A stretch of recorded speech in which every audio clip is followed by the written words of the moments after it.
तो नमस्कार दोस्तों, स्वागत है आपका इनके फाइनेंस टॉक्स की अगली वीडियो में। तो बेसिकली आज जिस टॉपिक पे हम वीडियो बनाएंगे, आज हम क्वेश्चन एंड आंसर्स करेंगे कुछ। जैसे अभी हमारे साथ में डीएसटी टीम है, तो आज हम इनसे कुछ क्वेश्चंस या इनकी क्वेरीज को कंप्लीट आउट करेंगे कि इनको दिक्कत कहाँ आती है, क्या कस्टमर कन्वर्सेशन करता है या क्या इश्यूज इनको फेस करने पड़ते हैं कॉलिंग के दौरान। तो चलते हैं अपनी वीडियो की तरफ। तो बीटी क्या होता है? बीटी क्या होता है और टॉपअप क्या होता है? कंटिन्यू लोन चल रहा है, उससे कुछ और अमाउंट ऐड होगा। सेम बैंक से। अभी हम बीटी क्या क्या करते हैं?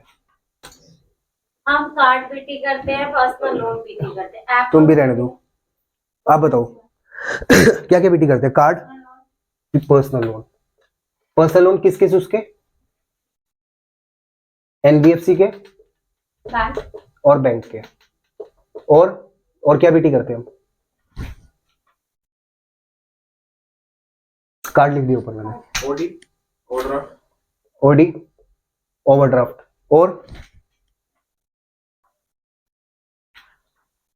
एक वो ही आता है, वो भी वैसे पर्सनल लोन में आते हैं, ऐप लोन, ओके, जिसको कहते हैं एप्लीकेशन लोन। और मैं आपको कितना टाइम हुआ इस इंडस्ट्री में? 2 इयर्स हो गए पर्सनल लोन में आपको? मैं अगर थोड़ा सा स्टार्टिंग से बताऊं, कोई दिक्कत तो नहीं? बस स्टार्टिंग से ही। सबसे पहले लोन क्या होता है? लोन किसको कहते हैं? क्या होता है लोन? कर्जा। कर्जा किस लोन का मतलब क्या होता है? कर्जा। एक आप कर्जा उठा रहे हो एक लिमिटेड टाइम के लिए, जो आपको टुकड़ों में पैसा देना, उसको कहते हैं लोन। लोन कितने प्रकार के होते हैं? How many types of loan? Car loan, personal loan. धीरे धीरे एक एक करके एक एक बताते जाओ। पहले आप बताओ। Personal loan, personal loan, PL जिसको कहते हैं, क्या होता है? Personal loan. अगला क्या? हाँ, एचएल जिसको कहते हैं हम होम लोन। तीसरा बीएल, बिजनेस लोन। इसके आगे नहीं लिख रहा, ठीक है। और अगला बताओ। लैप। अगला ओवरड्राफ्ट लिमिट्स, नहीं कार उसमें loan, car loan, AL, auto loan. अगला gold loan, gold loan.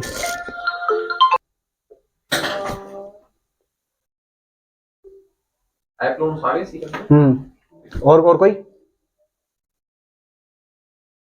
Credit card का लोन, कंज्यूमर लोन। और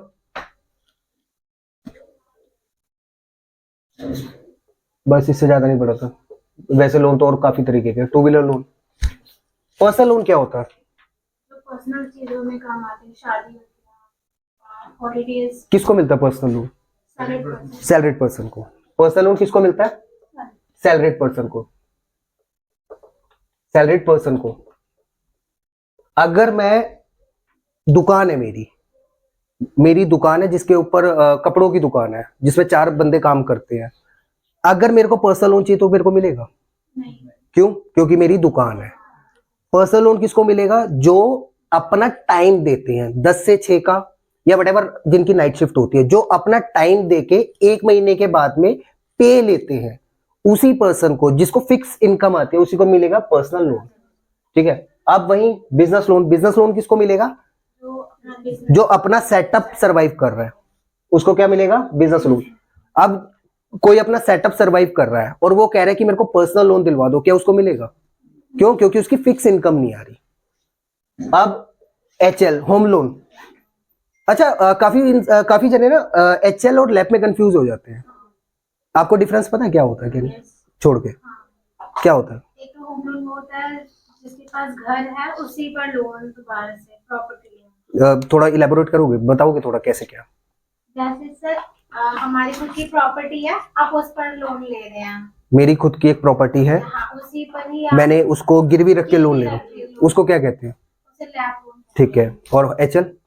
एचएल, हमने कहीं पर प्रॉपर्टी देखी है सोसाइटी में या कहीं लोकल एरिया पे, हम उस प्रॉपर्टी के अच्छा, सपोज करो मेरे पास मैं उत्तम नगर में रहता हूँ, ठीक है, वहां पे मेरा अपना मकान है, मैं जनकपुरी में एक और मकान लेना चाहता हूँ, तो ये होम लोन होगा। लैप नहीं होगा? Property- बताओ बताओ नहीं, क्या होगा? एक्चुअली होगा ना, तो इतना कंफ्यूज क्यों हो रहे हो?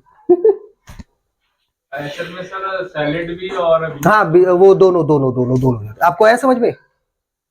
अगर मेरे को, जैसे मैं किराए पे रहता हूं, मेरे को नए सिरे से किसी घर को खरीदना है और उसकी वैल्यू है 10 लाख रुपए, मेरे अकाउंट में पड़ा है 2 लाख रुपए। अब मैं बैंक के पास गया कि भैया मेरे को 8 लाख रुपए दे दो, मेरे पास 2 लाख रुपए पड़े, मेरे को इस प्रॉपर्टी को लेना है। अब बैंक क्या करेगा, जो ऑलरेडी पहले ओनर के नाम का होगा ना, जिसके नाम पे हो गया, मैंने 2 लाख रुपए दे दिए, अब बैंक ने 8 लाख रुपए उसको ट्रांसफर कर दिए, तो ये प्रॉपर्टी मेरे नाम पे हो जाएगी, मेरे पेपर बैंक के पास में गिरवी रखे जाएंगे, तो वट एवर जो भी साल होंगे, 20 साल 25 साल, जब मैं सारी किस्तें चुका दूंगा, मेरे प्रॉपर्टी प्लस एनओसी मेरे को रिटर्न आ जाएगी। अगर मैंने नए सिरे से किसी चीज को खरीदना है, नए सिरे से मकान को खरीदना है, उसको कहते हैं होम लोन। ऑलरेडी मैं किसी प्रॉपर्टी का मालिक हूं, उसको गिरवी रख के मेरे को पैसा चाहिए, तो उसको कहते हैं लैप, जो होता है लोन अगेंस्ट प्रॉपर्टी। कंफ्यूजन तो नहीं है? कुछ है तो बता दो, किसी को भी कुछ भी कंफ्यूजन। अब आते हैं ऑटो लोन। ऑटो लोन क्या होता है? क्या होता है? हेलो, क्या होता है? गाड़ी पे लोन। वो देखा है ना कि गाड़ियां खरीदते हैं लोग, 4 व्हीलर, तो उसको कहते हैं ऑटो लोन। उसके बारे में ज्यादा ब्रीफ नहीं कर रहा मैं। एक आपको जीएल का पता, गोल्ड लोन, मुथूट मणिपुरम, काफी सारी अपना गोल्ड लेके जाओ, 1 लाख रुपए का मेरा गोल्ड है, तो वो मेरे को 75,000 रुपये 80,000 रुपये दे देंगे मैक्सिमम, ठीक है, उसको कहते हैं गोल्ड लोन। अब आते हैं कंज्यूमर लोन। कंज्यूमर लोन क्या होता है? क्या होता है? क्या होता, नहीं छोड़ो, क्या होता है आपको? कंज्यूमर लोन मैं बता रहा हूं कि जितनी भी हम इलेक्ट्रॉनिक आइटम्स को बाय करते हैं, जैसे टीवी बाय करते हैं, एसी बाय करते हैं, फ्रिज बाय करते हैं, वॉशिंग मशीन बाय करते हैं, आईफोन, वट एवर, कुछ भी आइटम जो आप इलेक्ट्रॉनिक आइटम है, जो आप लोन पे, ईएमआई पे आप लेते हो, फाइनेंस करवाते हो, उसको कहते हैं consumer loan.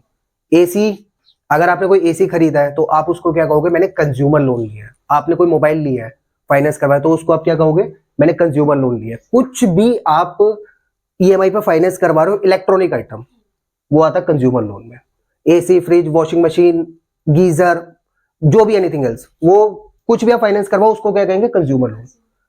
TW, two wheeler loan. Two wheeler loan तो पता ही होगा, स्कूटी, बाइक, जिसके 2 पहियों वाले वाहन होते हैं, उसको कहते हैं टू व्हीलर लोन।